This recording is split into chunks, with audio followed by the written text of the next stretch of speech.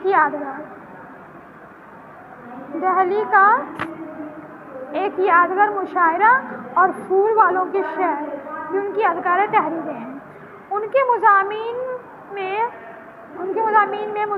فرحت کے نام سے 7 جلدوں میں طبع ہوئے، یعنی کہ جو ان کے جو مضامین تھے جتنا بھی انہوں نے لکھا، جو کتابیں 7 کتابوں میں لکھی گئی ہیں، ٹھیک ہے، 7 کتابیں چھپی ہیں ان کی دیگر کتابوں میں۔ اس کے علاوہ اور کی کتابیں ہیں ان کی ہیں انشا، دیوان یقین، دیوان نظیر، میری داستان، میری شاعری اہم ہے، ٹھیک ہے۔ یہ تھا چیپٹر، اپنے سے بھی ایک بار پڑھ لینا، اور جو یاد کرنے والی چیزیں ہیں پوائنٹس ہیں وہ نوٹ کر لینا، اس ٹائپ کا نوٹ کر لینا۔